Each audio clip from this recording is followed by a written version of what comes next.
Okay, well, welcome to the first computer build video for this channel. I'm not a professional, however, I am an extreme enthusiast. Building computers is something that I love to do and have loved to do for a long time. I've built a lot of them, and it's just amazing to go from all these separate parts to something that's really fun to play with. So I'm going to go run through all of my parts first, and then we'll get to building. So for the case, I've got a Rosewheel Stealth. It's got the side window, and the reason why I chose it for the most part, I'm going with a black and red theme here. It's got a few red LEDs on the inside, but up here is an actual docking station for a 3.5 inch, or I guess probably a 2.5 inch SATA hard drive. So you just plug it right in. And I'm sure that this dock will only work if you plug it in and then reboot the computer. That's usually how that kind of stuff works. But that is neat that that's an option on this case. And it does have 2 USB 3s and 1 USB 2.0 slot right there on the top. And I like the slots on the top because if you've got a card reader or, you know, an external hard drive that you do your backups with, which you should be doing your backups, it's easy to plug them in and just lay them flat instead of having them hang off the front of the case there. So that's the case that I went with. The motherboard is the MSI Gaming 970 motherboard. It's got, you know, special USB ports for, you know, no lag interface with keyboards and mice and things like that. It's a gaming motherboard. It's actually got a built-in, I guess it's an audio preamp for, you know, more expensive headphones require you to drive them with a little bit more power than just plugging them in. So anyway, that's the motherboard, and MSI has a really good reputation. You know, I almost always use an MSI motherboard. And then for the RAM, I've got 16 gigs of 1866 G-Skill Sniper Series RAM. This is CAS Latency 9 RAM. People get hung up on the megahertz, you know, the 1600, 1866, 2100, you know, all that. 2133, I guess. But the CAS latency makes a bigger difference than that. The lower the CAS latency, the faster it is. So for the processor, I've got an FX-8350. Now this machine is going to be built for video editing and gaming. So the 8-core processor is really going to help in those multi-threaded video rendering workloads. And I know it's a Black Edition unlocked chip, but I'm not going to overclock it. I don't really believe in overclocking. If you need more power than what the CPU has, just get the next CPU up. You know, I don't believe in overclocking that much. I do it to my own computers just to play with them. You do get more performance, but it's not as much as just stepping up to the next chip. And, you know, so the stock heatsink should be just fine at stock clock speeds. For the graphics card, I've got a GTX 960. This is the overclocked 4 gig model. I almost bought the 2 gig model, but the 4 gigs will really help out in modern games that have to render long distances and things like that. So I think that's going to be a solid graphics card. Power supply is a 650 GQ from EVGA. EVGA is another company that has excellent customer support. It's 80 plus gold certified, so you know we shouldn't have any problems with that. It is modular, semi-modular. For the boot drive, I've got the Kingston SSD Now 300, the 120 gig SSD. And then for mass storage, I've got a Seagate 1 terabyte, 7200 RPM drive. So that's all of our parts, and I guess first up will be to prep the motherboard. But before I do that, I would just like to go over real quick the tools that you need to build a computer. There are so many tools that you need to build a computer, you'd have to spend $1 million to buy that many tools. Not. A screwdriver and zip ties is pretty much it. I have this little screwdriver kit that has all kinds of specialty bits and stuff, and this was like 20 bucks off Amazon, and it's great. It's extremely magnetic. You do want to use magnetic tips to hold on to those screws. You're not going to hurt anything with a magnetic tip screwdriver. So, and these are really strong magnets. They hold, you know, they'll pick up 5 or 6 screws at a time. And then these little snippers are just used to snip off the excess of the zip ties during cable management. I find these are a lot better to use than, you know, just a pocket knife, which I do use to open packages. But these are a lot better than a pocket knife because you're not slipping and maybe cutting wires and stuff. This just snips them right off, so makes it easier. So anyways, I guess let's get to prepping the motherboard. Okay, so before we get started, I just want to say if you can hear some road noise outside, I'm sorry. This is a commercial building in town, so, you know, can't control the traffic. Also, if you have long sleeves, roll them up. You always want to work in a low static environment. There's no static environment pretty much, but you want to not work on carpet. Definitely. You want a good, clean, solid surface and tile or wood floor preferably. You also should remove any jewelry. Okay, let's do it. Alright, there's the motherboard. Just going to pick that up by that heat sink. And what else we got in here? Oh man, loads of stuff. Alright, so there's our I/O shield. Black and red, that's pretty neat. It's got that foam on the back. And driver and utilities disc. Yeah, we'll probably just download the latest version on that one. Okay, don't disturb me on gaming door hang, apparently. Some cable labels, which I don't know anyone who would junk up their system with this kind of stuff. Quick installation guide. A nice physical user guide. It doesn't tell you to go download the user guide. I really like having physical media like this. Kind of a thin metal case badge there. I don't put any case badges on.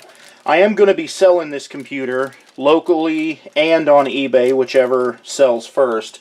So I'm building this, you know, not to my specific liking, but you know, something that most people could use. There's an SLI bridge. We're not using 2 graphics cards.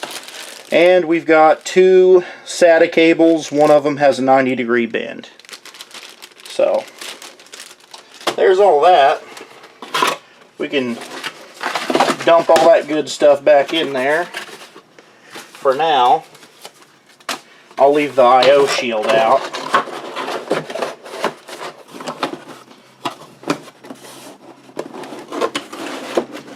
And then there's our professional tech bench right there that we can build on.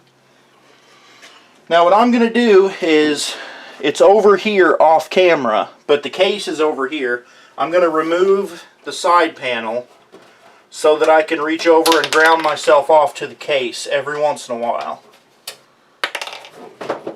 You want to make sure, not that you're static free, but that you are on the same electrical, you know, level, so to speak, as the components themselves.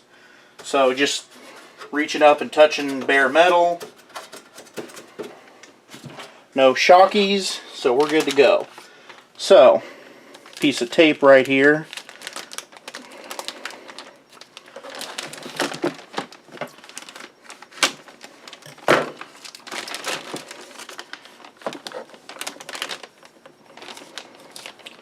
Okay, I'm going to handle this by this heat sink. And there's our motherboard.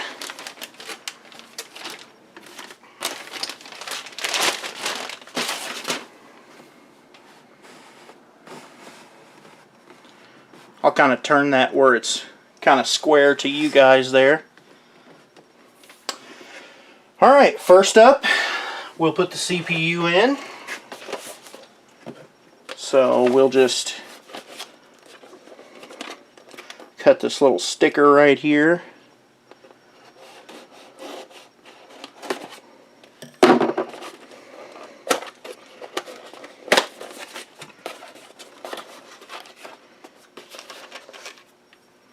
There's this little case sticker. Throw that to the side for now.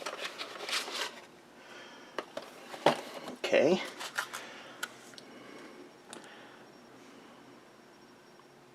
There's our chip. Set that to the side. Little piece of paper here. I understand the light's kind of bright, but it's nighttime right now, and I just want to make sure you guys can see good.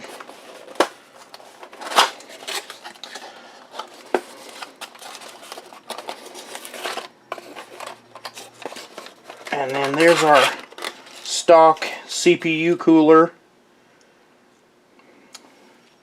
I suppose that's thermal compound on there. I don't know, it looks kind of like a sticker or something, but I suppose it's thermal compound. Usually it comes in like a, I don't know, like gloopy lines or something, but I guess that's it. So it looks to be a pretty beefy stock cooler. I think that's the beefiest stock cooler I've ever seen. Whoa, what's this? Okay, I found a little piece of kind of broken plastic there on the heat sink right here.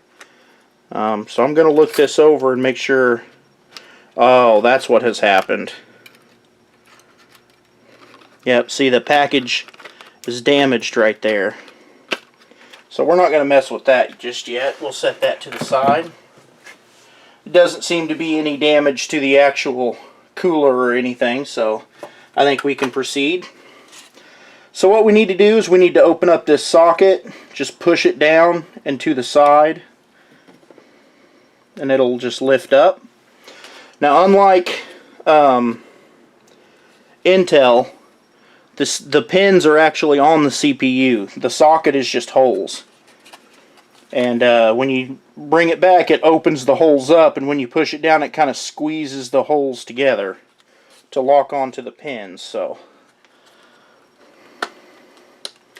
we're going to just be real careful here.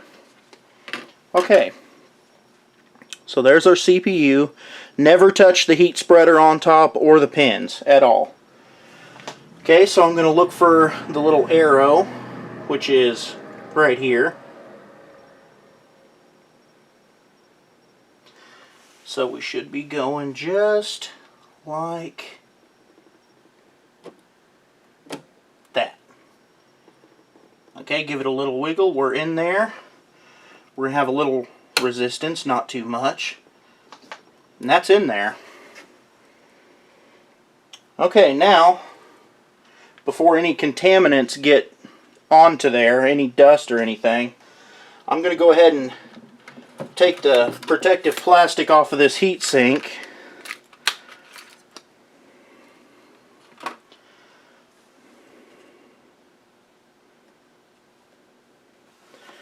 Okay. I'm just kind of making sure none of that plastic got on the thermal compound or anything, and there's little pieces falling out of it, so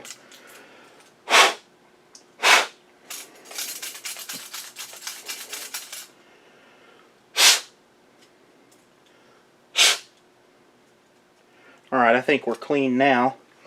Okay, so our CPU fan plugs in right up here at the top of the board. So I want to orient this. Okay, our CPU fan is up here, the header is up here at the top of the board, so I'm going to turn this to where the cable is up here closest to the fan header. And then what we need to do is put this little latch over this hook, and then we'll do the other side. Or I guess we could do the other side first. My head might get in your way a little bit. Alright, so there's one side. Then I'm just going to set that cooler down while I get this other side.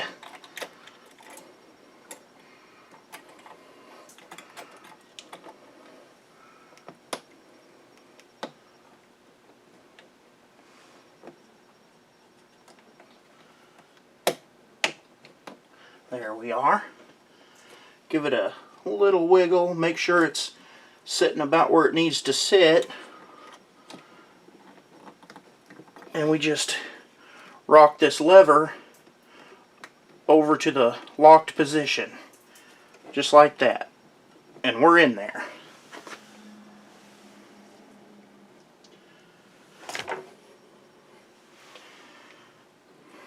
Okay, so from now on we can kind of pick the motherboard up using the fan header, or the heat sink. Sorry, it's kind of late at night here. I don't know, this board's pretty heavy though. I'll probably pick it up in multiple places. But for now, we can take this cable and kind of wrap it up.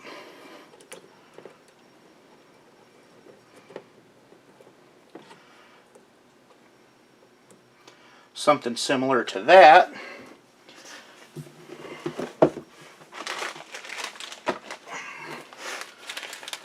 And I did go to the Big Blue store, not Lowe's, and got 100 zip ties for $2. So I like to use a lot of zip ties. So what I do is I zip tie one end,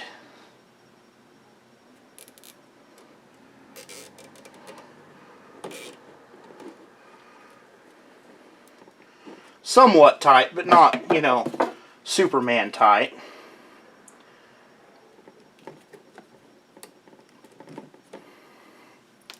Then I'll go ahead and wrap this end up.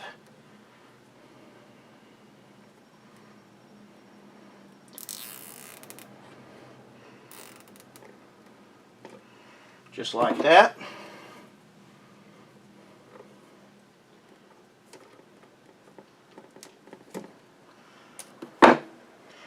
And then this has two grooves in it here, and there's a little pin on the other side there, and that just goes right on there, just like that. And there we have that. Now that's a nice clean straight loop right there. No extra. I mean, there is some extra. There's no, you know, it's not tight. But it will not get sucked into the fan either. And I do apologize if this video runs a bit long, but I like to show every detail so someone would be able to, you know, just follow along and build their own. I know it's kind of counterproductive to try to make a living selling computers and then turn around and show somebody how to build them, but oh well. Another little case badge that we'll put over there with the other. So here's our RAM. And we're going to hold this RAM by the heat sink only. See that? Actually, before I do that, I need to consult the motherboard manual, because these are, you know, dual channel slots. So I need to look it up and see whether you use the first and third or second and fourth. So I'll be right back. Okay, so the motherboard manual does not specifically say, and I know sometimes it just doesn't matter, but the picture that they've got right here shows memory modules in DIMM 1 and DIMM 3, so that's what I'm going to replicate. So I picked the memory up by the heatsink. Do not touch the gold fingers. There's a little slot right there. And there's also that corresponding slot pin on the motherboard here. So you're going to line those up, which is in this orientation. Open the socket, which this board only one side opens. And then right here it says DIMM 1 is the first slot, so I will just slide this down into the track.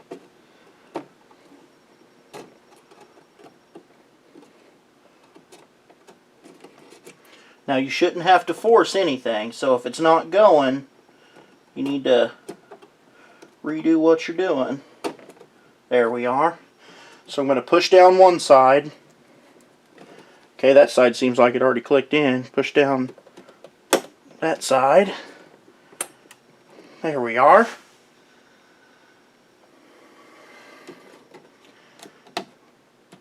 And actually, I'm going to take this back out.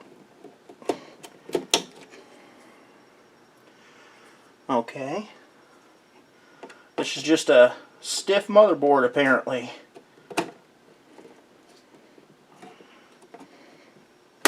There's one. There we are. Okay. So now we take the next RAM stick and we skip one and go to slot 3. Repeat the procedure.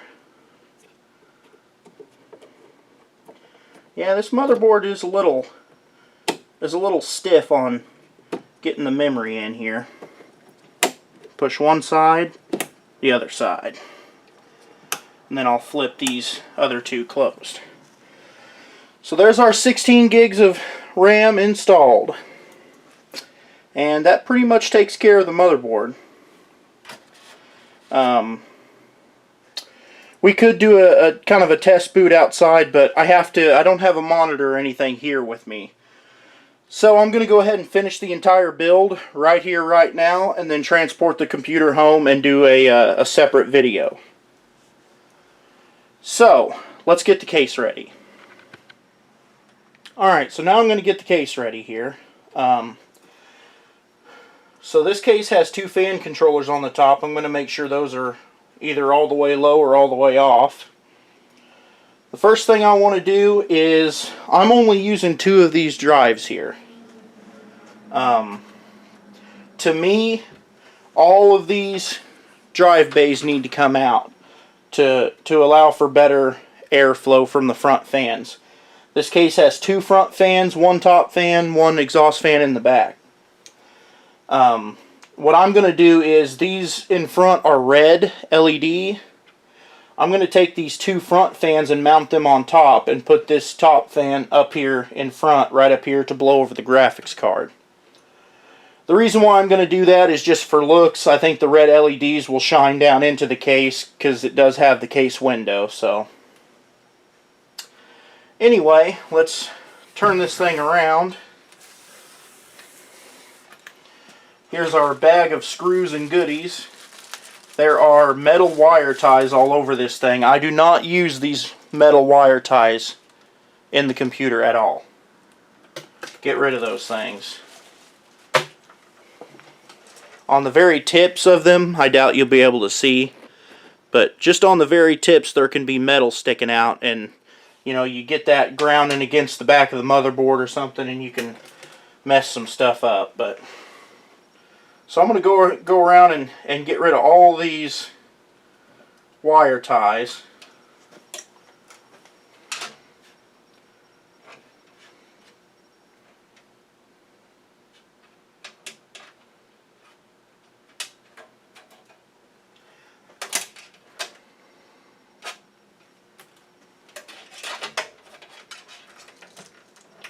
All right.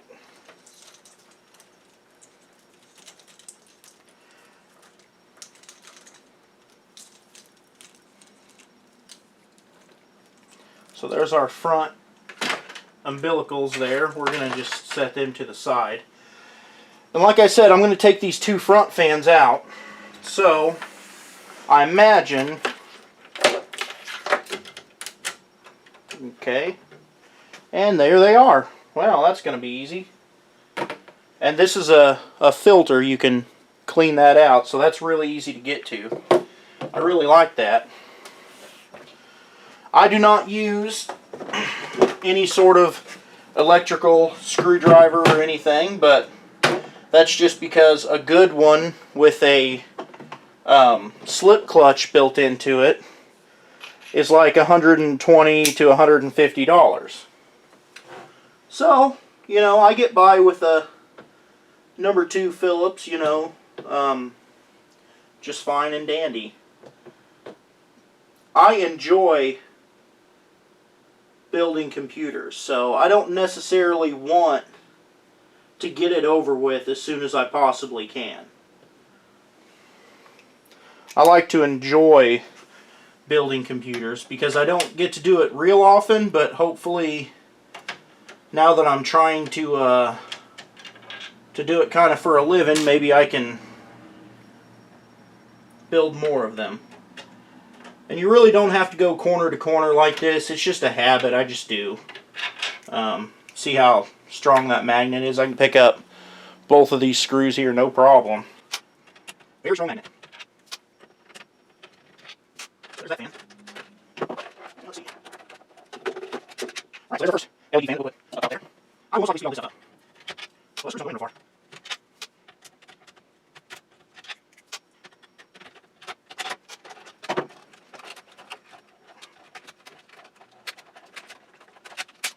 Okay. Now I just need to take the fan out of the top here.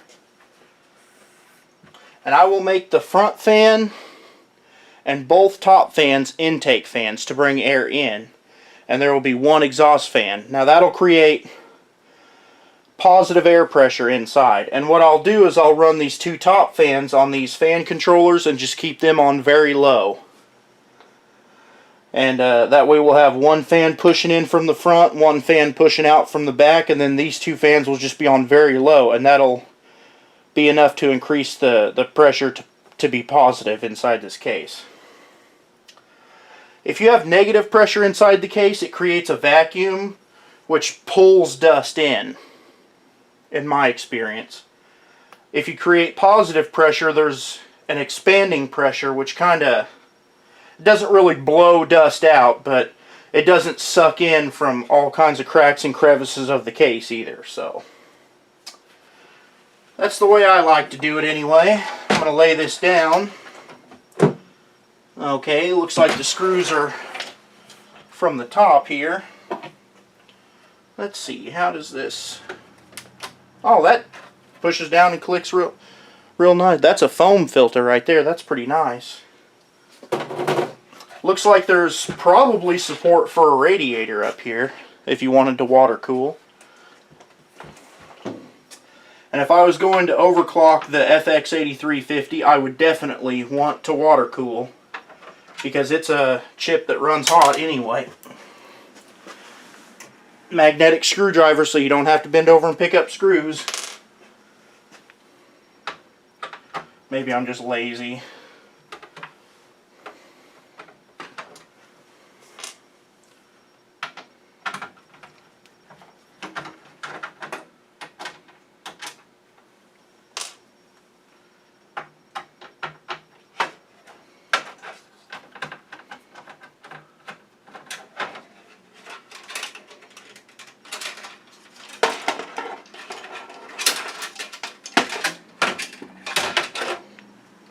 Okay. So, what I will do now is go ahead and mount one of my fans. And I'm going to put the cord just like this. To where the cord is on the right side of the case and to the middle. That way both the cords will kind of come down in the same place and be kind of the same length. So, also with these fans, you can always tell which way they blow. Sometimes they'll have an arrow on them. Yeah, they do. This one does. The air's moving that way. But anyways, you can always tell because the cord attached to the motor, see that part, that rose wheel sticker doesn't spin with the fan. That's the motor. So the cord runs on this side. The air will always push against the cord, push the cord outside the fan. It won't suck the cord, try to suck the cord into the fan. Not that it has enough pressure to anyway, but that's how I always remember, is it would always blow the cord out of the fan. So anyway, there's several ways to remember it, but you know, that's basically how I do it. So let's get us a screw here.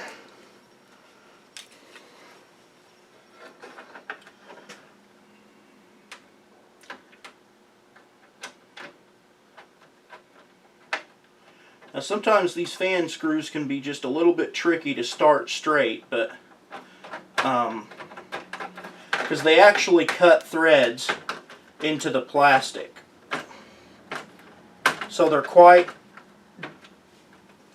you know, you have to torque on them quite a bit to get them to screw in. I don't really care for that, but it is what it is, you know.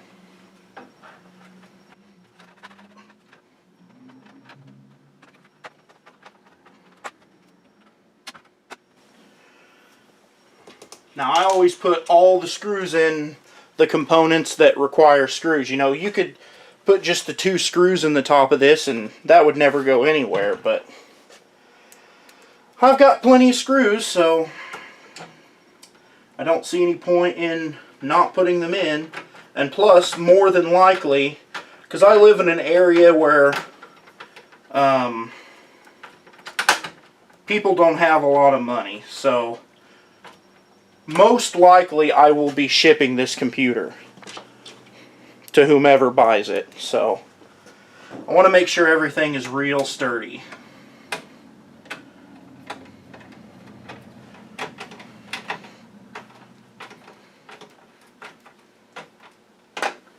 Alright, now there's one fan.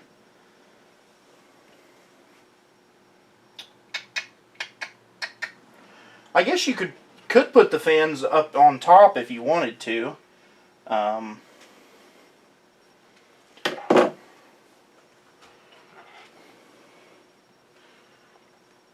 don't suppose I will.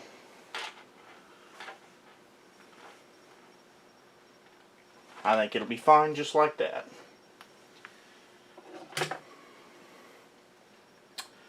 Okay, now this fan will go kind of opposite where they'll both come out the same there, but I have to dig into the little baggie here and get some screws out.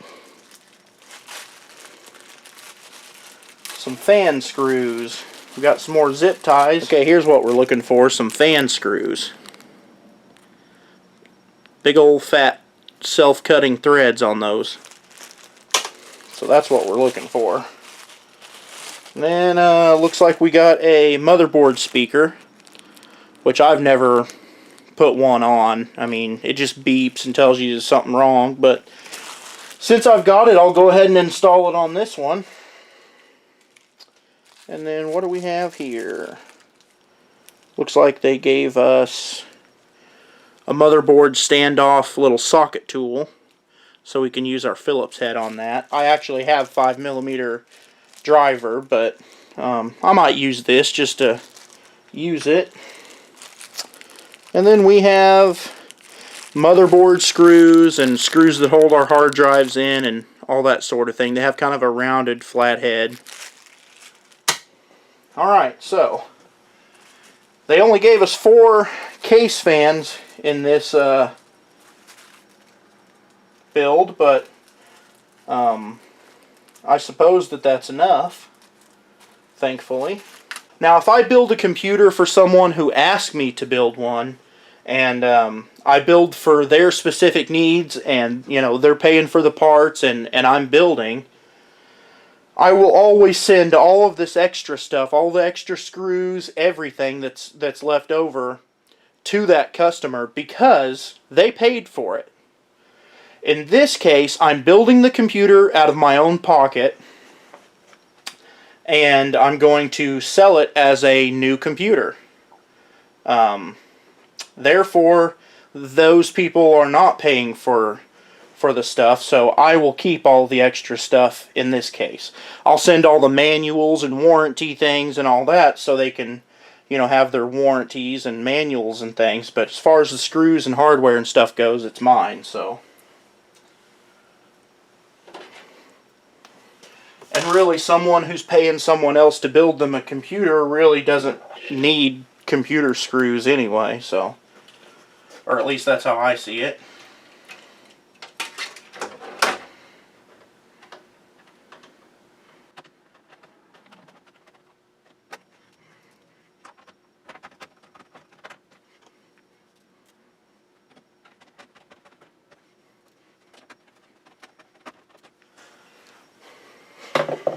Okay, now,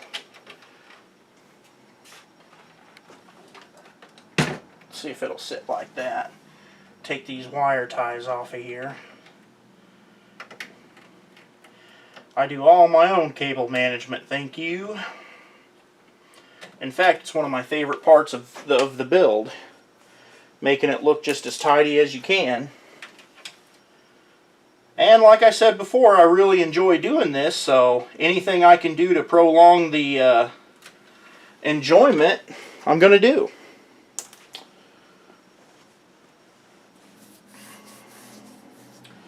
Now I suppose we can install that one front fan on. I'm not putting a DVD drive or optical drive at all in this build. It's just about a dead technology at this point, so, unless you have some old media laying around that you need it for, it's really not necessary anymore. Everything's done through download and USB, so I even install Windows with a flash drive, right to the USB. Flash the motherboard BIOS and everything like that. So, I will go ahead and install this front fan.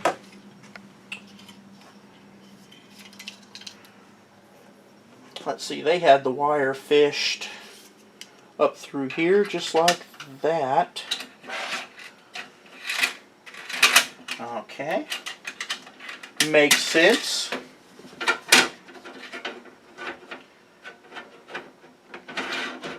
Alrighty, let's see. Oh, that goes all the way up in there. Alrighty. Grab these long screws again.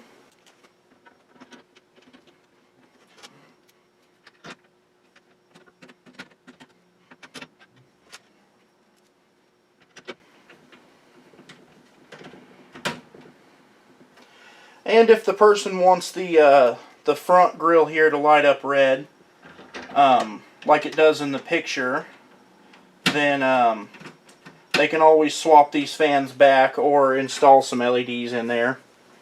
But I think it'll look better with the LEDs shining down into the case. So that's the way I'm doing it. Alright, so that fan is installed. The cable is ran out. I'll just go ahead and leave the grates off until we're done here. Alright, so what we need to do now is install our I/O shield, which is right here. I never rip these packages open. I always cut them open. That way there's no stress on the actual parts. Okay, so there's our I/O shield. These are all your audio ports and all of that, so they'll go towards the bottom. And then here's your PS2 and special red keyboard and mice inputs right here. This is supposed to be like a gold-plated, no-lag sort of inputs here for USB devices. So the PS2 port or the mouse keyboard always goes to the top, audio goes to the bottom in almost everything that I've ever done. So, and it just simply goes into place. Make sure you're not getting any fan cables or anything in the way here. Okay, and then all you do is just kind of push, and I'm pretty sure you can hear it click there. Alright, and that's installed. Okay, so before we go ahead and put the motherboard in, you have to think ahead on this stuff sometimes. And the 8-pin CPU connector from the power supply has to go up and behind the motherboard down through a little hole, which I will show you right now, if I can. There's a little hole right there I'm sticking my finger through. It has to go up through that. Okay, and there's a removable filter here that I guess I removed. Anyway, so we need to get out our 8-pin CPU connector before we install our motherboard so we can go ahead and run it, because there's no way I'm getting my big fingers back in that little hole. So you just kind of have to plan ahead a little bit. Not really a big deal.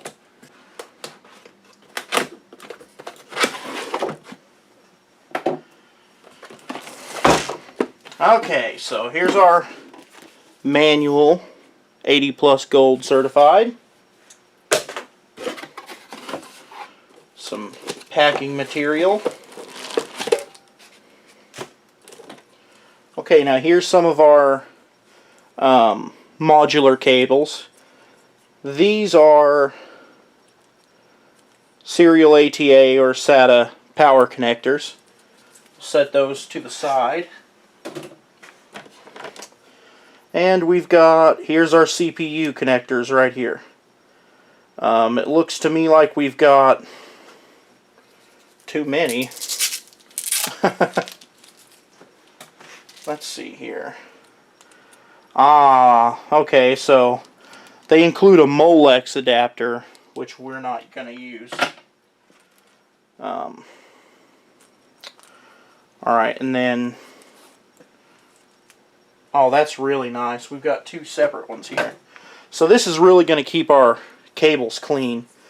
And these are like a ribbon style cable instead of like a sleeved round cable. I've never used these ribbon style before, so we'll see how I like them. But there's your two 4-pin CPUs to make one 8-pin. And then that part goes into the power supply. So I will go ahead and, let's see, we'll run the 8-pin CPU right up and through here.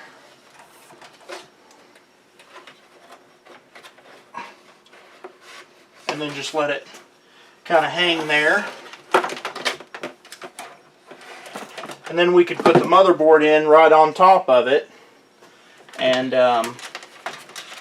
make sure none of these cords are going to get pinched in between the motherboard there. There, let's get all this out of the way and change camera angles. Okay, I'm hoping everybody can kind of see what's going on here. These holes right here for the motherboard standoffs. What I do is I count the holes in the motherboard and touch the case quite a bit here before we mess with this. Okay, so we've got 1, 2, 3, 4, 5, 6, 7, 8, 9. 9 motherboard holes. So we need 9 standoffs.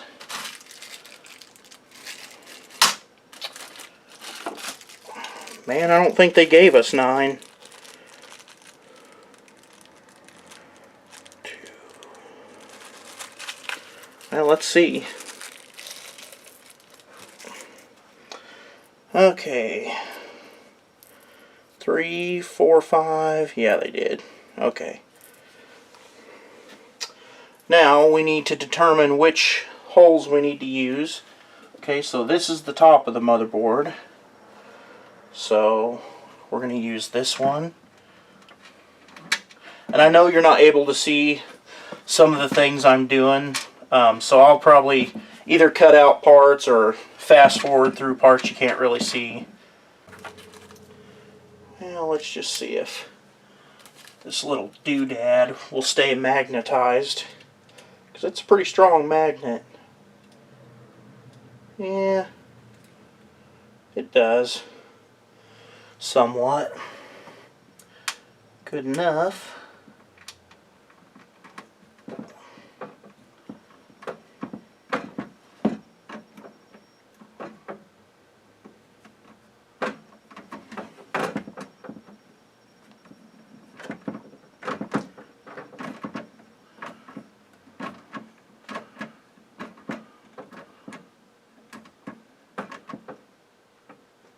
Now I just want those a little bit past snug. Not real tight.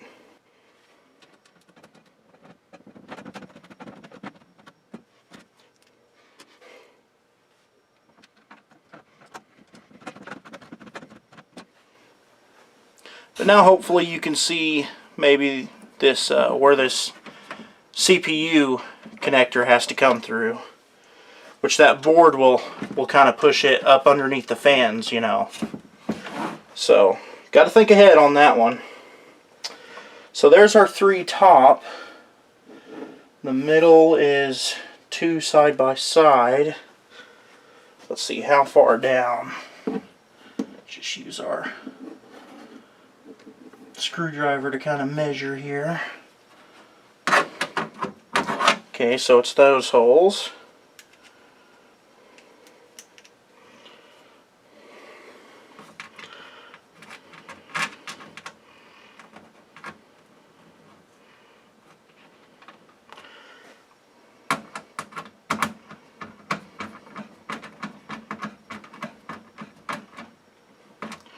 A lot of people will dry fit the board in and out until they get the motherboard standoffs in the right place.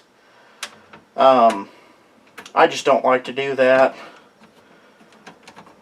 It just takes a lot of time, and if you're careful and pay attention to what you're doing, you can get it right the first time. And there is one on the edge, straight across. I should be using my actual driver, the 5mm that actually fits these motherboard standoffs, but I figured I'd give their little tool a spin and see what I think of it. I don't really like it, but the magnetism does go through the tip of the screwdriver and through the little tool piece, the adapter. But keep in mind, as I said earlier, that this screwdriver has a very strong magnet. I mean, it's, you know, I can pick up a lot of screws at once with it. I don't know if I can pick up a... Yep, looky there. Picked up the whole bag of screws with the tip of the screwdriver.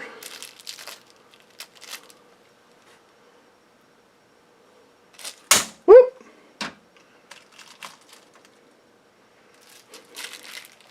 Okay, enough playing. One more motherboard standoff.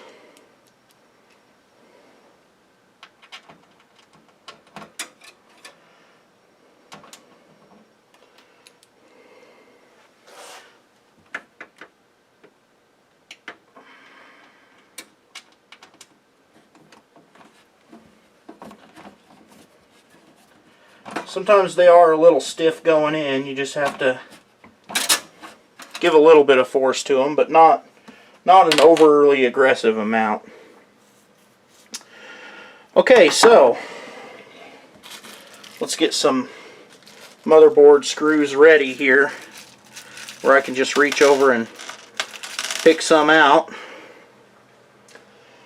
Okay, now let's go ahead and put the motherboard in here. We're going to make sure all of our cables and everything are out of the way, make sure our I/O shield didn't pop out or anything.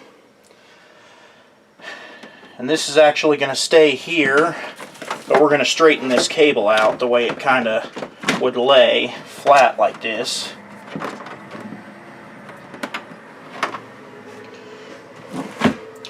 Okay, you guys ready? Sure you are. This is somewhat of a nerve-wracking event for me. I don't like it, but this motherboard's heavy. Okay, what I'm going to do is tilt the motherboard towards the I/O shield. And I'm going to make sure that cable goes on the top of the motherboard. Hang on a second.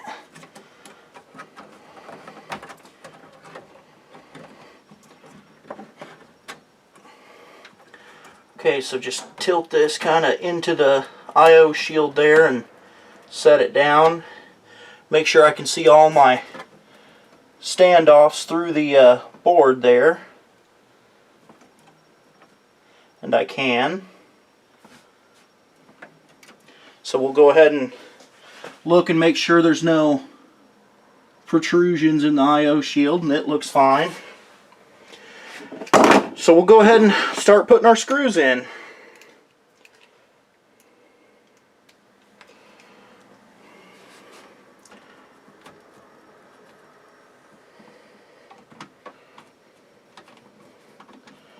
Now I'm not going to tighten these down all the way, I'm just going to get them started. That way I can still manipulate the board, you know, if I need to push it back, which I do. Because that foam piece kind of holds pressure against it. It's supposed to do that, so I'm not going to tighten them down all the way until just the very end, until all the screws are started.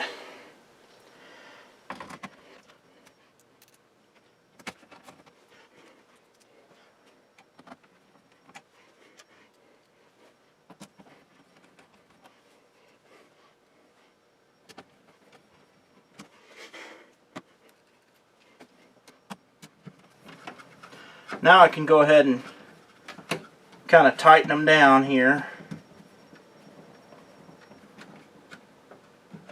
Just a little past snug. That's all we're looking for.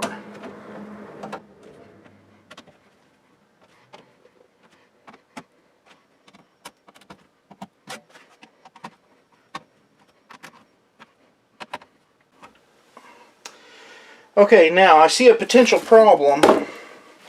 Right here, this fan, or this CPU fan cord cable was kind of wanting to go into the intake fan there.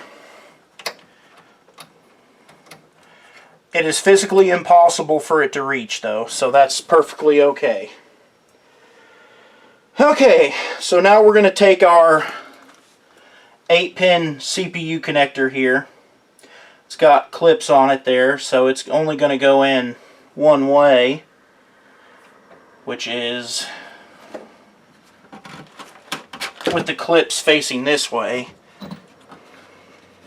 So it's kind of a pain.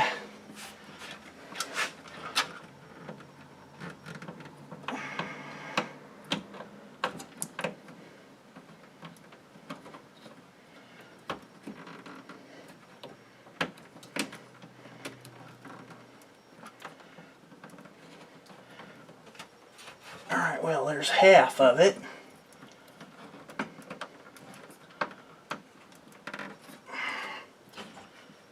Okay, here we go. There we are. That satisfying click. Okay. And we'll just leave that cable just like that. Now that'll keep it nice and clean. And then we'll just bring the bottom of it back down through this management hole into the back of the power supply. So our motherboard is installed. Okay, so we're moving right along with this build. I went and got me a chair. We're good to go. Okay, next up, let's go ahead and put the power supply in. As I mentioned, it is semi-modular. More modular than some I've seen in the past. Most of the Corsair modular ones have the 24-pin motherboard power and the CPU power coming out, but obviously this one does a little better than that. See, most power supplies over this little emblem right here will have a sticker, a little plastic thing you can peel off. Always make sure and peel all that stuff off. It'll get hot and it'll smell weird. This also has an eco mode, which will allow at a small load on the power supply, like say at idle, the fan will just shut off completely. I'm going to go ahead and leave that on. And the way I'm going to install this is, there's a removable filter on the bottom of the case here. And there's little rubber feet for the power supply to sit on. I'm going to install the fan down just like that. I don't know why they didn't put this sticker on right here upside down so you could read it. Well, they did on that side. Oh, obviously. Maybe if I did it right, it would look right. So there's our sticker, readable right there. So the fan is pointing down to suck cold air up from the bottom of the case and exhaust it out the back. So we'll just set this right in there on those little rubber feet. Turn this right around. Alrighty, let's see. There's our screw holes. Okay. So now we're going to get some power supply screws. And the ones that came with the power supply are silver. I'm going to go ahead and use the ones that came with the case. That way it's all blacked out. And again, I'm not going to tighten them down all the way just yet. We'll just start them in there.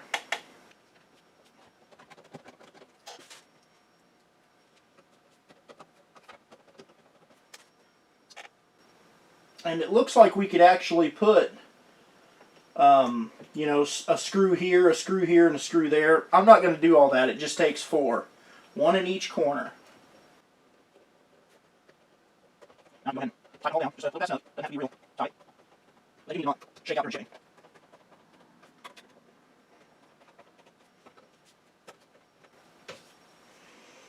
And that power supply is in.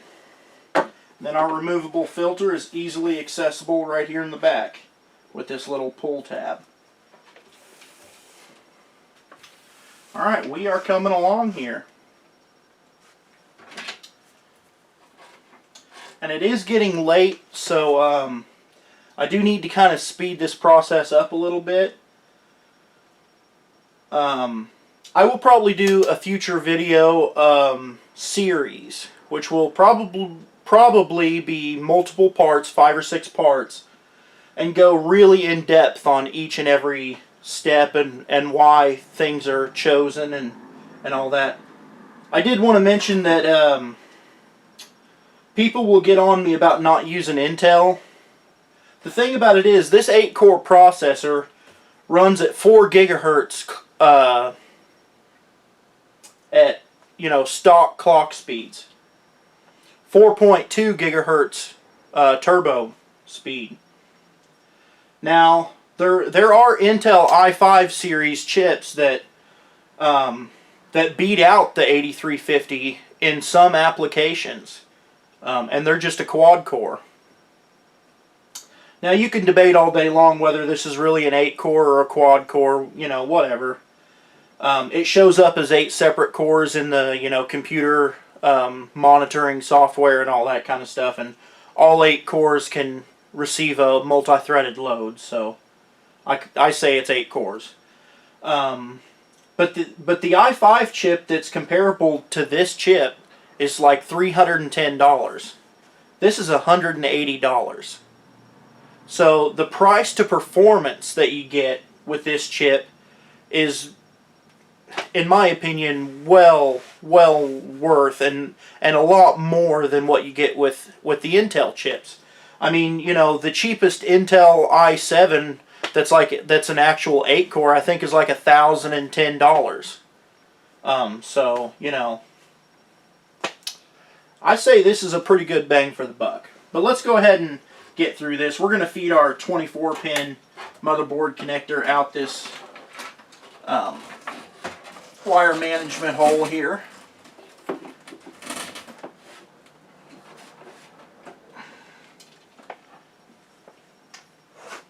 And we will turn this case around. Okay, here's our fan cords here, cables. Okay, here's that 8-pin CPU power. Okay, here's the 24. So I imagine it'll go through this very top one. Yep.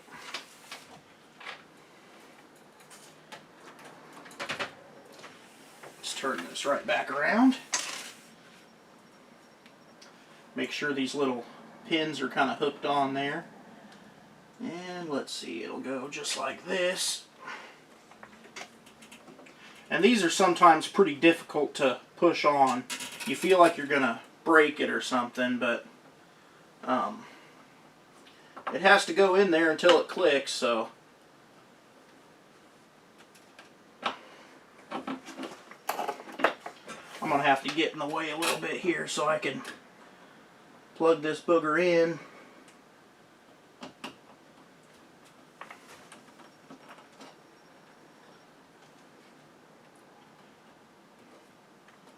Give it a little tug and it's not coming out, so we're plugged in.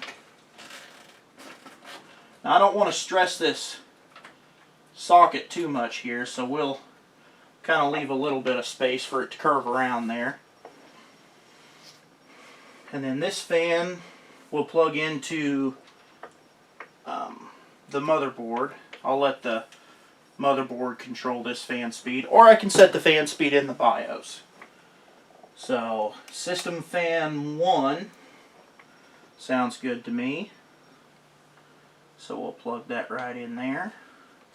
Now I may plug and unplug these fans and drives and things like that several times before I'm happy with what I come up with for the cable management, but this is kind of my process. I kind of hook everything up, look at it. Okay, this I'm probably going to, you know, tie up into a smaller section, you know, back in there. Maybe even stuff it right here along the side of the fan. Maybe tie it to the screw hole of the fan. Nope, it's not open. Sometimes these are just open and you can do that, but okay, let's go ahead and plug our CPU power in here. I believe we could probably just go kind of over the top of that one a little bit. And maybe down below it.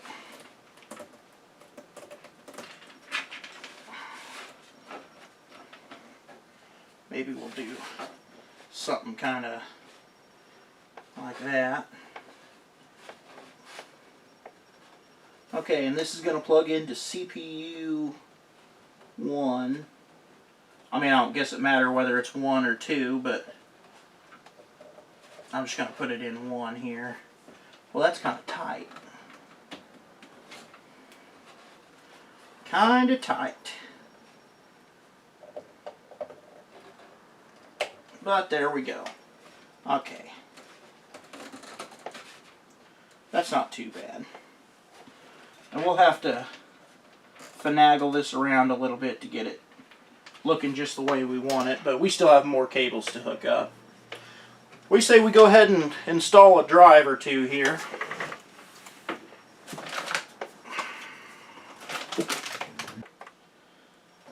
I was looking to see if maybe there was a 2.5-inch mounting, you know, up here somewhere.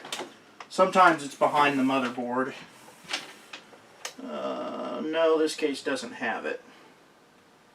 But that's just fine and dandy.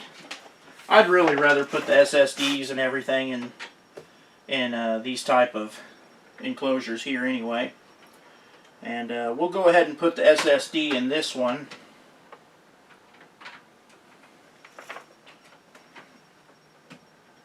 Possibly. There we are. Because this fan is sitting right here. So we want most of the fan to blow over the graphics card. So I'll end up taking all of these drive slots or bays out. Just like that. And then we'll have our SSD, and then our 1 terabyte drive will just catch the bottom of the fan air. And that just the very bottom, maybe 1/5 of this fan will be cooling the hard drive. So we'll catch the hard drive in our cooling a little bit there. Let's go ahead and throw our SSD in. Like I said, I always cut the packages open. I never try to bend them or pry them with my fingers. It just makes less, you know, force you're applying to the actual product. Okay. Well, I'm not quite sure what that is. It seems to just be a sticker. That's weird. It has double-sided tape on the back, and I guess it's wanting you to... Oh, well, maybe... No, because that would cover the screw holes.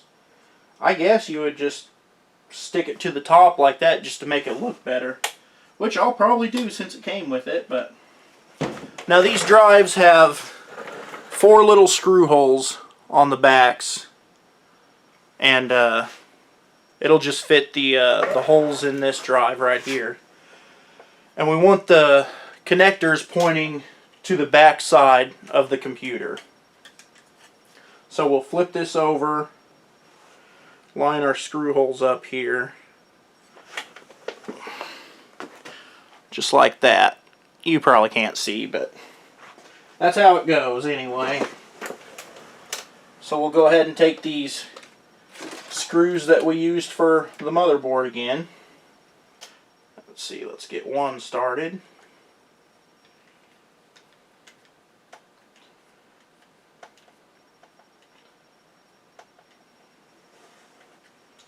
Alrighty. Now we can kind of set that down and it'll kind of hold itself. You just don't want to touch these gold fingers again. You pretty much never want to touch those. Okay, now these holes are not lining up very well. So this drive rail in this case is not very well made. Okay, looks like the other two are lining up okay. Not the best, but not the worst, I suppose. Alright, that's it. There are SSDs installed. We can go ahead and just slide it back in this rail. Snaps in, and that's it. Now, let's find our hard drive. Wherever it went.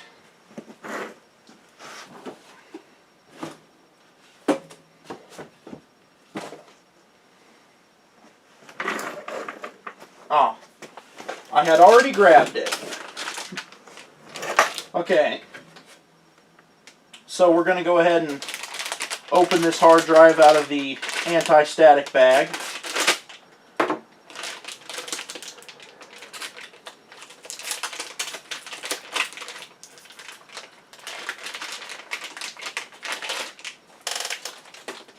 See, hard drives are much more safe to handle these days. It used to be, you know, a circuit board would cover pretty much the whole back, but that's it now.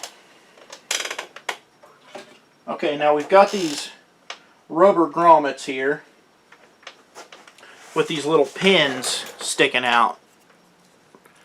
I don't know if you'd be able to see that or not, but there's little rubber grommets with pins, and you just go ahead and lay your hard drive in, and those pins go into the screw holes on one side, and then you just kind of flex and bend the plastic out. Yep, there it snapped.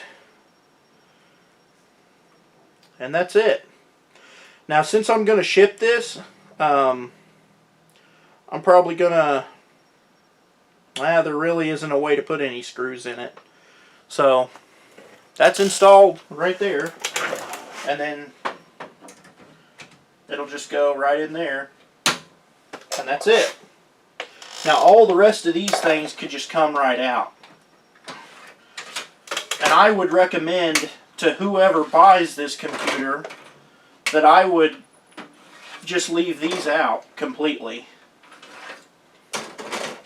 I would just leave it just like that.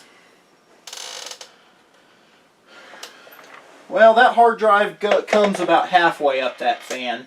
So actually the SSD and the hard drive will receive air through here, and this hard drive will receive air over the top. And then, of course, the rest of the fan will blow over into our graphics card there. So, I'm going to take a short break, and we'll be back with the rest of the build. But first, I almost forgot, I'm going to put this little beauty ring on here that it came with. Really, if it was mine, I wouldn't put it on there, but, you know, it came with it, so why not? Let's just make sure we get it on there straight.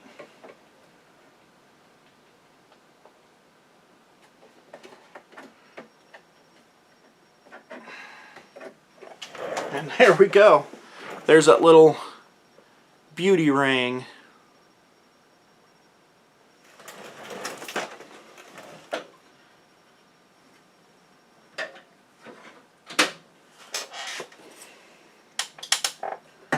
Okay, I'm going to clean up my work area a little bit and take a short break. We'll be right back. Okay, for this part, I probably won't talk a whole lot, but let's get the rest of our cables and everything ran from the power supply. So we're going to need SATA power, and this power supply came with sets of 3. And we have 2 drives here that require SATA power. So that's easy enough. We'll just run this through the hole here.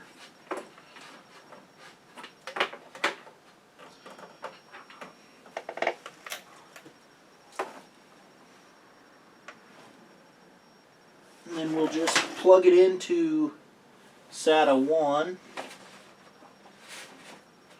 Now these motherboard, power supply cables pretty much only clip into one spot, so if you can push it in, then it's in the right spot. And that goes with a lot of the stuff with building a computer. For the most part, if it'll plug in, that's pretty much where it goes, with a few exceptions. You know, if you've got like SATA 2 and SATA 3 ports, then you have to know which one, you know, you'd want your SSD or your boot drive in the fastest SATA 3. But this has all SATA 3 ports, so they're all SATA 6 gigs per second. So now we are going to need a cable for the graphics card, which is the VGA cable. It's a 6+2 pin. It actually has two 6+2 pins on it, but we'll only use one and we'll tie the other one back. So we'll go ahead and stick this one through there.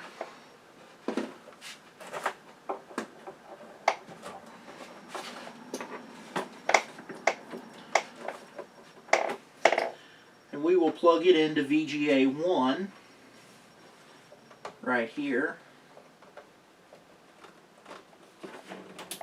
There we are, clicked.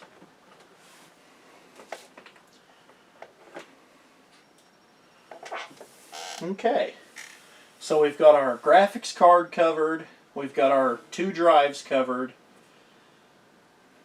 I believe that this fan controller up here requires two Molex plugs. Oh, okay, here we go.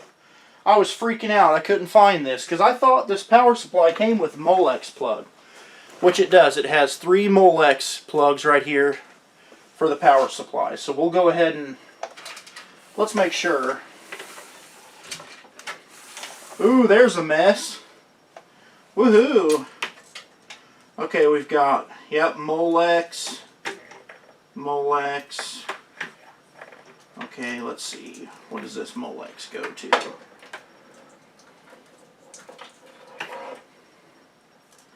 Because this is a female. This is a female. Oh, okay. Yeah. So our fan controller will take two, and then our hard drive dock will take one. So that worked out just fine with three Molex plugs right there. Okay, so I'll go ahead and stick this through there.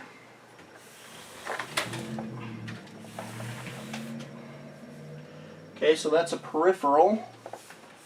There's peripheral 1 right there. We'll go ahead and go under that cable and plug that puppy in right there. Click. Gotta love that click. Alright. I believe that may be all of our cables. So now, what I'm going to do, okay, let's go ahead and, here. Okay. Our two SATA cables, data cables.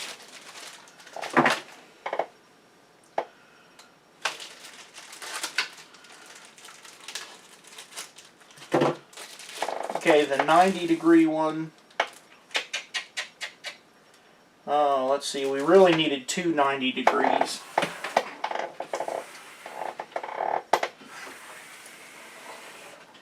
Okay, so the 90-degree one we'll put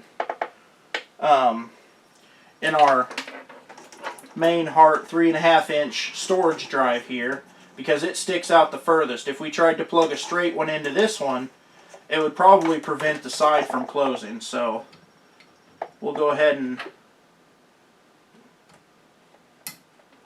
click, put that one there, and I imagine it will get ran through this middle one. And then we'll go ahead and use the one with two straights on this 2.5-inch drive, the SSD, because it sinks in another good inch. So we'll go ahead and use this on that one.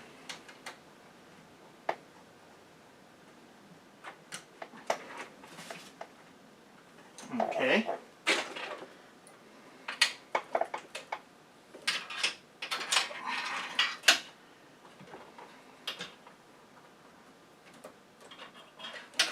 Try and keep them untangled from the get-go here.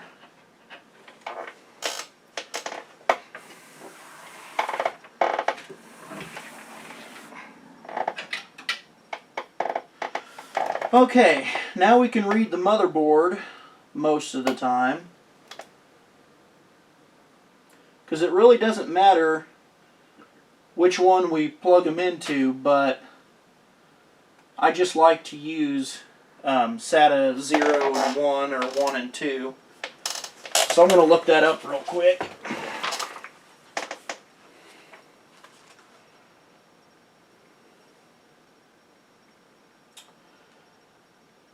Okay, so SATA 1 and 2 is actually on the bottom. So, and we want the SSD, so this one, to be in slot 1, which is, I believe, the bottom one. Yep.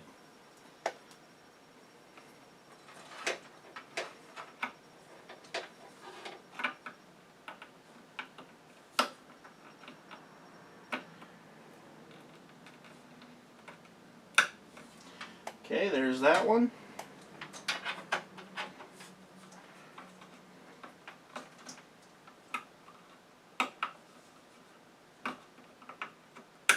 There's that one.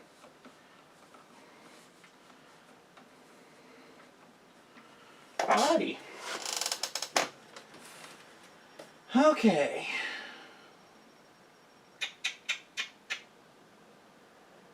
Well, now I need to spend some time cable managing.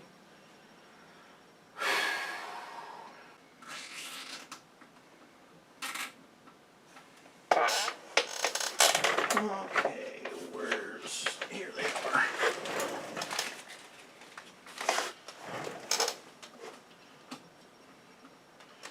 Okay, so I've just wire tied them to this little hook right here. Now I'm going to wire tie them down to this hook.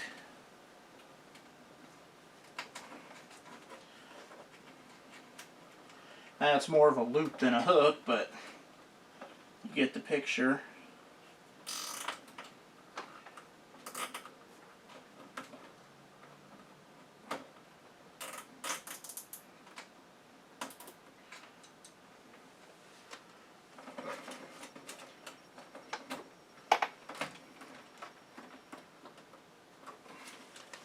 Okay, so that'll sit good and flat there. And there's not strain on the cables at all.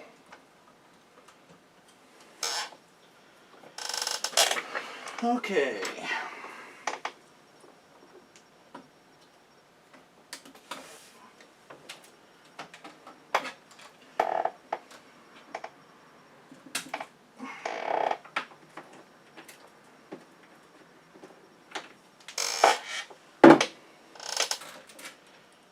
Okay, now, okay.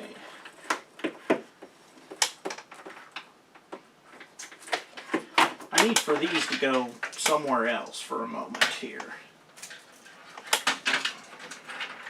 Out of the way. Okay, so here's our Molex. Okay, here's our SATA. So this will actually go right over here. And it will go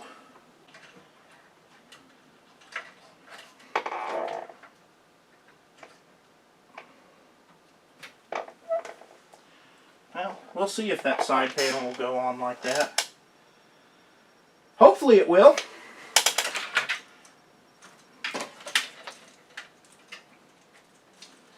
Okay. So now we've got, okay, our graphics card needs to go probably right here through the middle, I would imagine. Yep. Okay, so that'll go in there.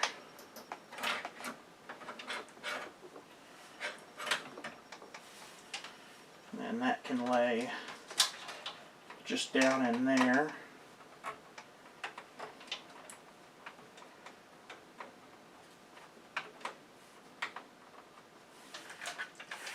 Okay, we'll figure that out.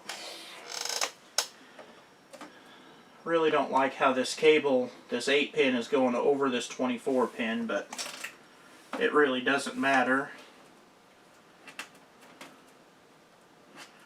But I am going to go ahead and tie that down real quick. And I got plenty of zip ties, so I'm not going to run out. I like to use a lot.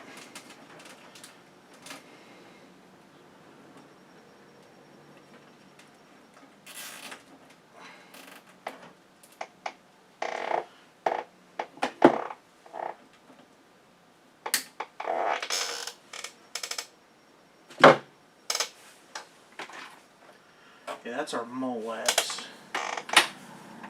Let's see. Okay, that's to our graphics card, so we don't know how much extra we're going to have just yet. So what we actually can do is just put our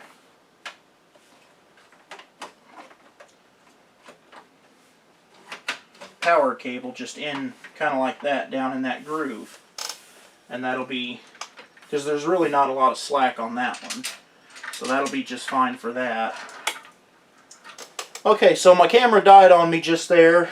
I really didn't do much of anything before I noticed it was dead.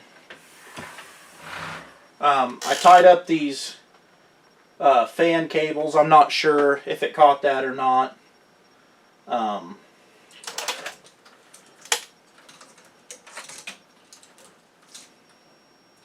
And I ran this fan cable over into the motherboard where it goes.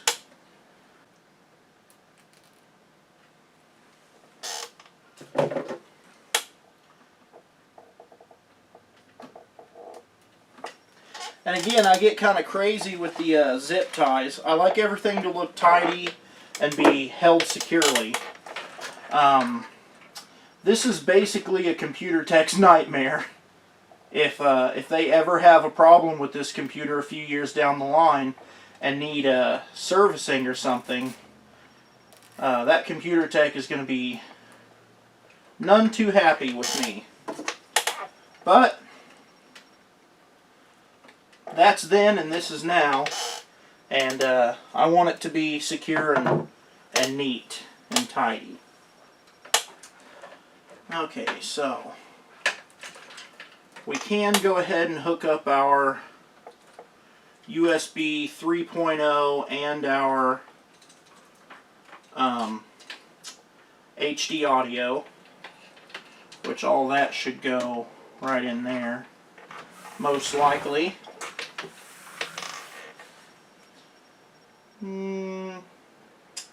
Actually, I'm going to go through the power supply grommet. Right in there. Now let's make sure we're not going up and over too many cords here.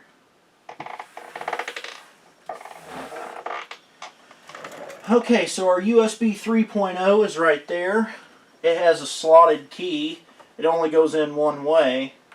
And I really don't like the style of plugs that they've used here. It puts a lot of strain on that socket. But that's what they've chosen to use, so we can't, do much about that.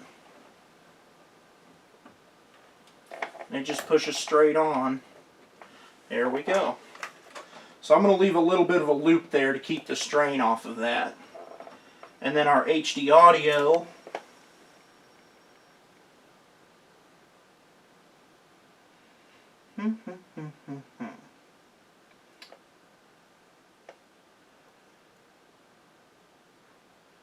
This motherboard is not really clearly labeled. Okay, that's J audio, so that should be our HD audio. Ooh. It's going to be a tight squeeze.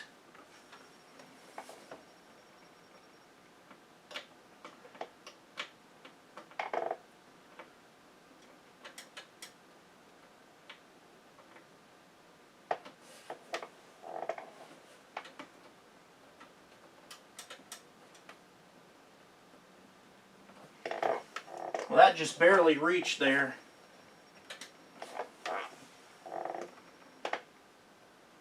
Just barely. But it did reach, so.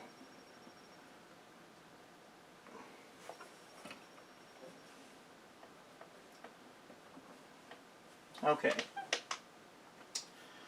Now, I don't like how clustery that's looking right there, but you really can't help that. I mean, all the cords have to go back there.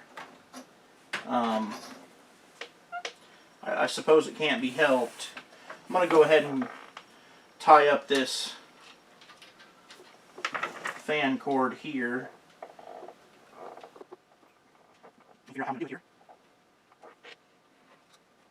I don't really like that, because that just comes loose. Let's go ahead and unplug this.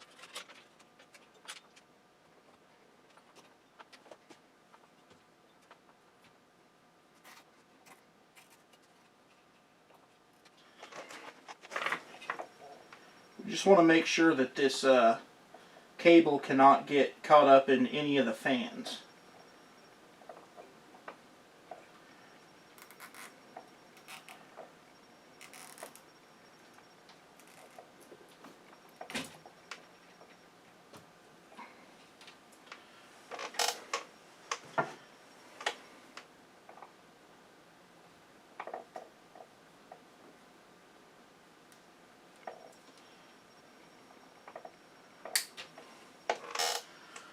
I think that looks pretty tidy.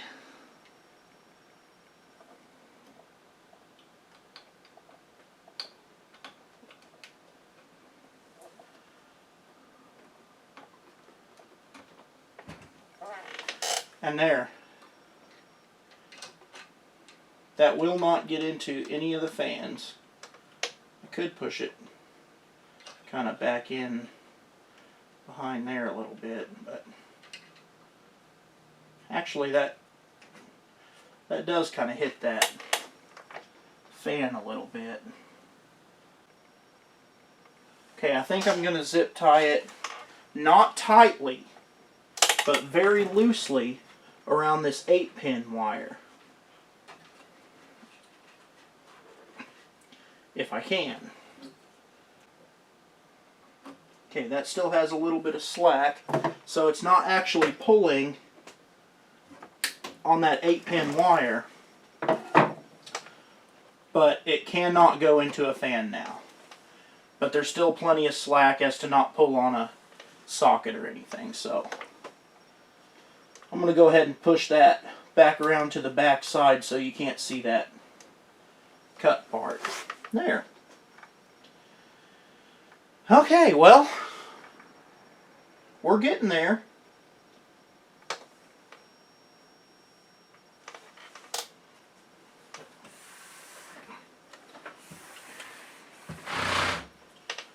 Okay, so we've got this, and that's pretty tight. I'm going to go ahead and zip tie that 24-pin connector down up here, and I'll go ahead and tie this USB 3 into that.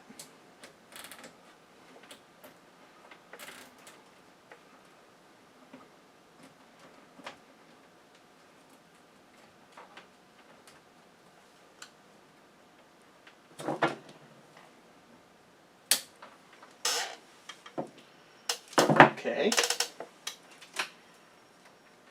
Now this is not going to look the cleanest on the back side.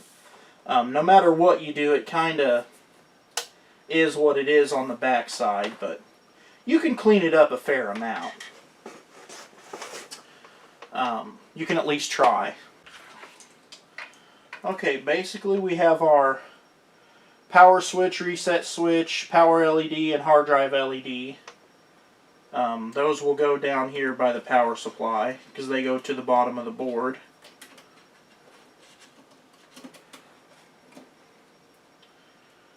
And then, okay, here's our SATA plug for our dock up here, and then our USB 2.0. So all of these go right up under here.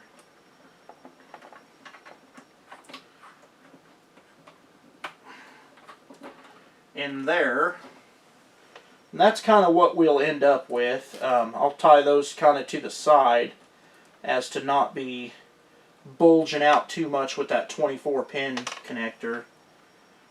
And then here's all of our Molex and a couple more fan cables, which I'll figure out which ones go to the controllers, and I'll hook those up, and the others I'll just wind up here and tie them up. But we're getting there. So, turn her back around. Okay. Now, okay, this SATA needs to go over here, actually. So let's make sure we're not going over the top of anything. It needs to go right through there.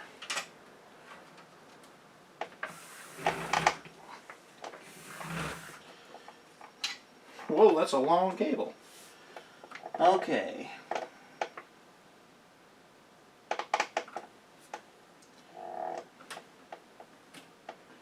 I'll plug that into SATA 3 if I can reach it.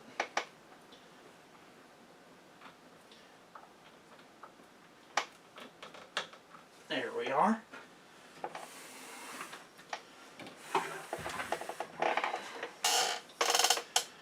Okay.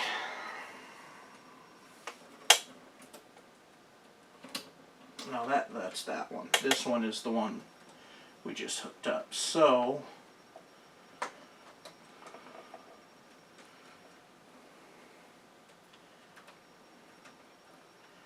we really need this one to come up here.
Okay, now,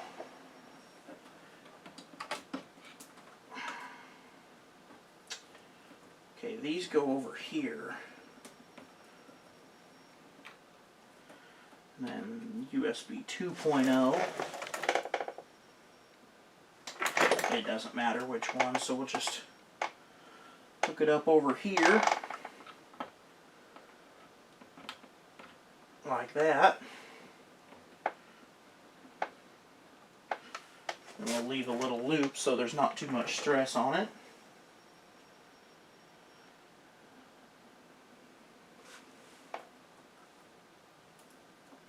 Okay, now let me go ahead and, okay, now we need to consult the motherboard, because this motherboard really doesn't, oh yes it does, it says right on it. It's teeny tiny, but, okay. This one kind of splits it up into two different plugs there.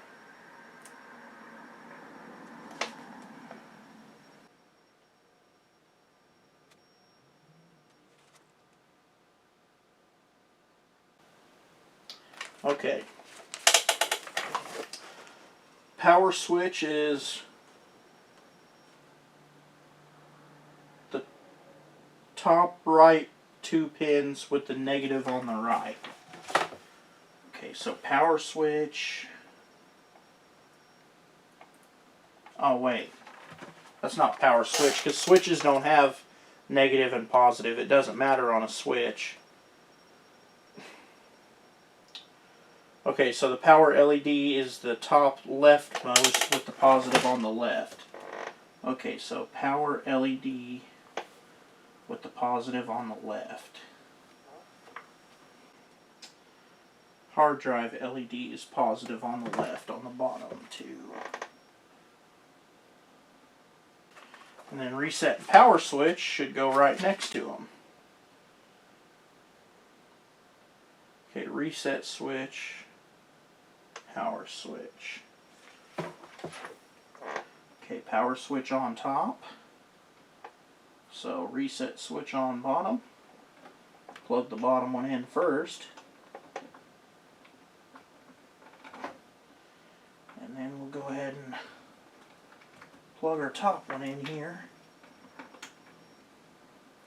It's pretty small, delicate work for such big hands.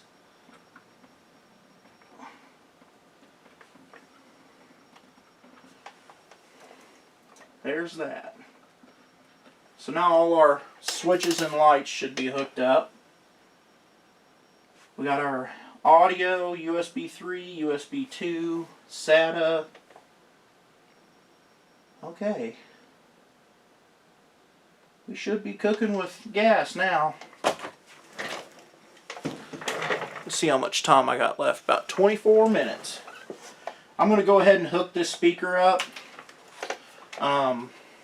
I think it'll look stupid, but you know, some people might want it on there for troubleshooting and whatnot. If they agree with me, whoever buys this computer, and think it's stupid looking, then you just grab that speaker and just pull it right off.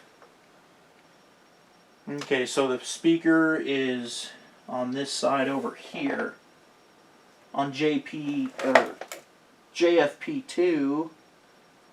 Yep. Okay, so speaker. Okay, negative and positive. So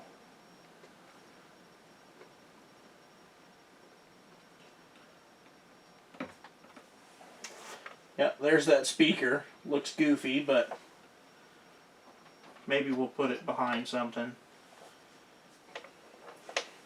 Otherwise, it does look pretty. Yeah, I guess it's okay, but kind of goofy. Well, what do we think about it so far? This kind of looks a little messy down here, but like I said, there's not really a lot you can do about it. You know, this will be actually managed a little better up here. Which actually, we could go ahead and install our graphics card. So let me go ahead and get it out of the box.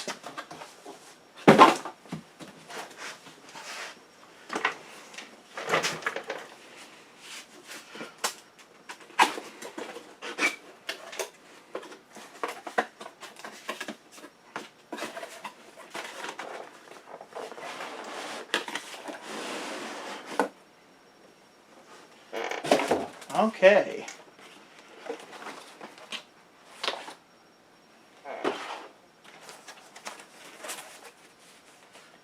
Alrighty.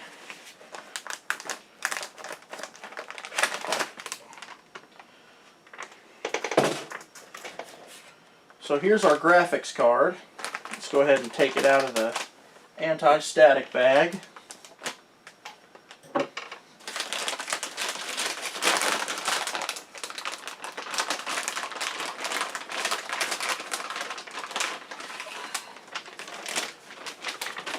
Look at that.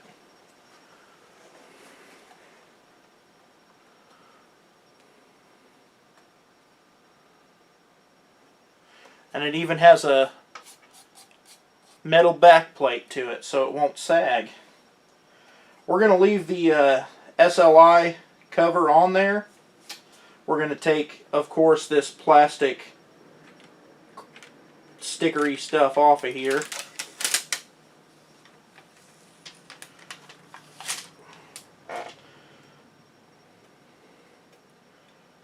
sure there's not any in the middle, and there's not.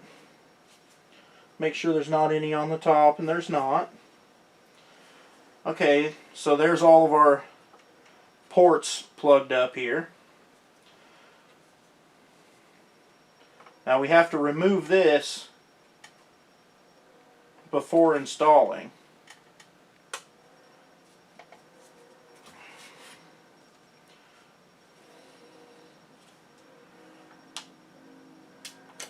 There we are.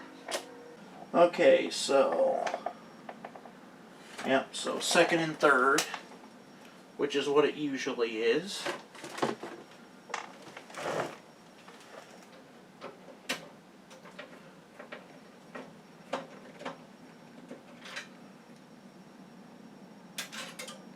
See that magnet? Comes in handy. And I will give these extra slot covers to the customer, in case they, you know, ever need to make a change. They can.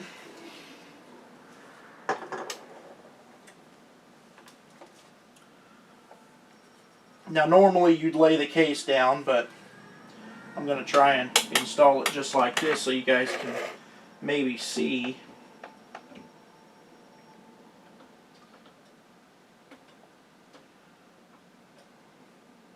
Oh wow, it's actually the third and fourth. That's unusual. It's usually the second and third.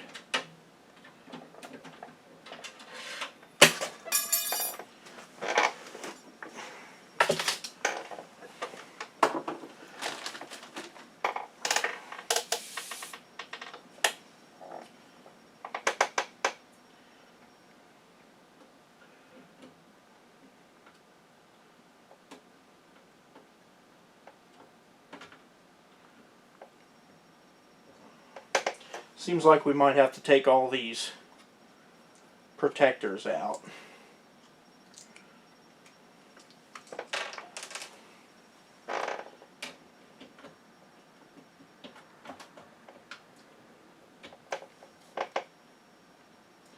Oh, that just kind of lifts up then.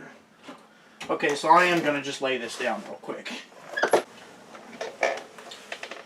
And this has a little red light, or maybe it's a white light, I'm not sure, that'll light up MSI right there. And so anyway, there's our red and black theme kind of showing through.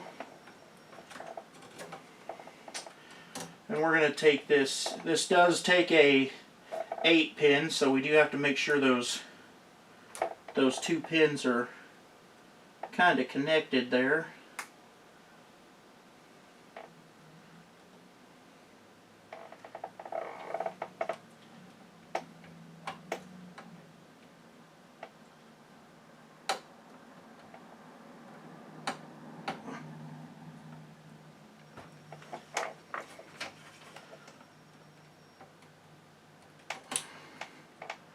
And there was that beautiful click. Okay, so this we will, I don't want to bend it too much to stress it, so I'm going to zip tie that cable to itself and leave it with just a little bit of slack.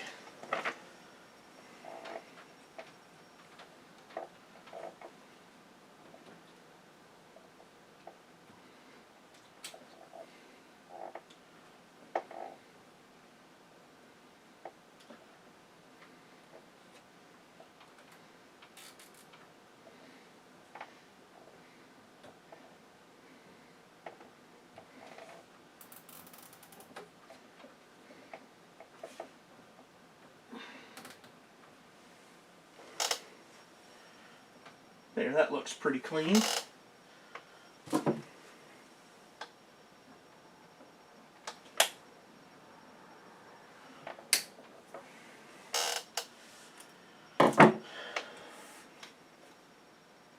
Okay, it looks like we're pretty much done with this side of the case. That's pretty much what she looks like. Now let's go ahead and put this slot cover back in here.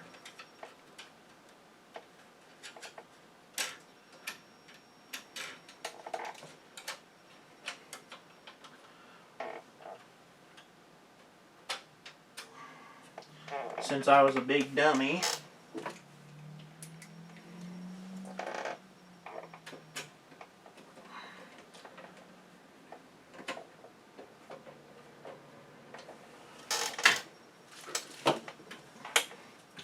Okay, let's take a look at the back. There's what that looks like. There's all of our ports and everything right there.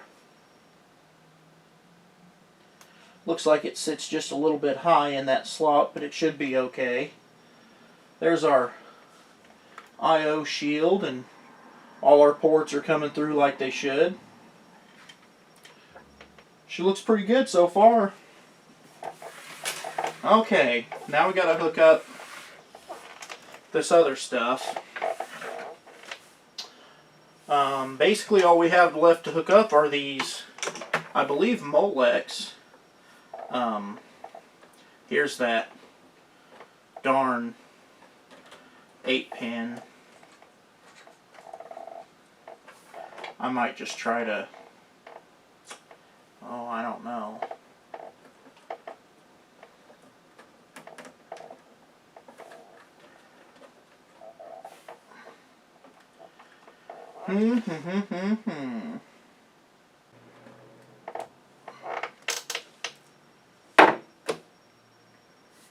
Well, all I have left to do basically is just hook up these 3 Molex connectors and just tie this up. So I'm going to go ahead and save the last few minutes for when I button this up and I'm ready to haul it back to the house.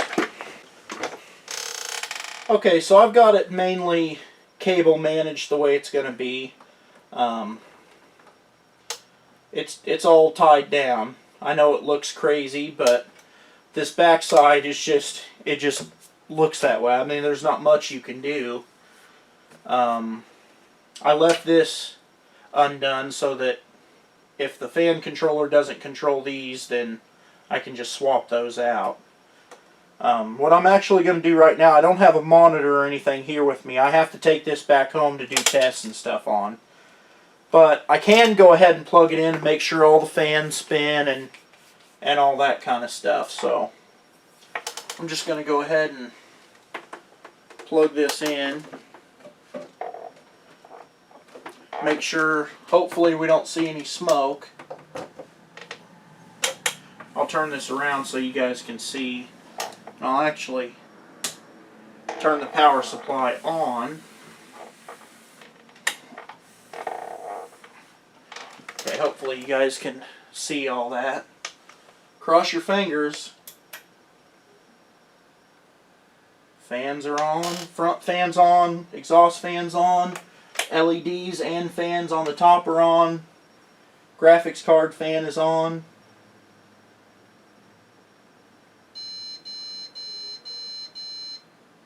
Five beeps, the speaker works. I don't know what 5 beeps mean, but I can look it up. Okay, so the fan controllers, each one, okay, we have our power light and stuff, so that's good. You see my hands blue, that blue LED power light's on. So this fan controller on the left actually controls both those fans.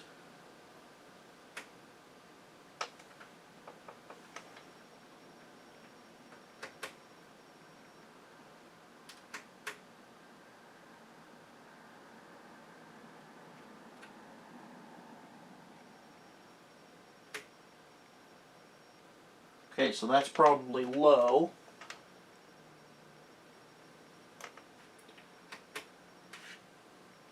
Yep, that's high.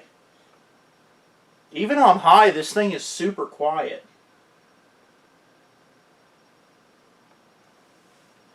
I would probably always just keep it on low. And you can turn them off if the LEDs were bothering you or anything. I'm going to shut the lights off real quick and see what that looks like.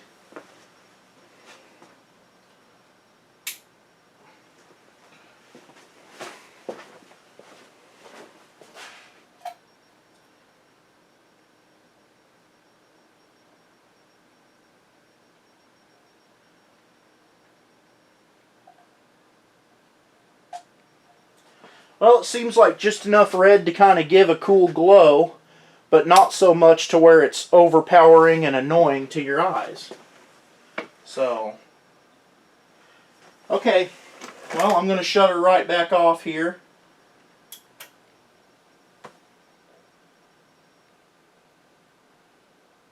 I think we got her. I'm going to button all this back up, and we'll see you at home installing the latest motherboard BIOS version, and we'll go ahead and install Windows on this. This is going to get Windows 10 Pro. I'm actually going to install Windows 7 and then upgrade it, so. But I probably won't go through all that. I will be doing some video game benchmarks and some CPU intensive benchmarks, like, you know, Prime 95 and things like that, to test the thermals and make sure we're good on temperature. But for now, I think that's okay, so I'm pretty confident that it works. So I'll go ahead and, like I said, button this up, and we'll see you at home.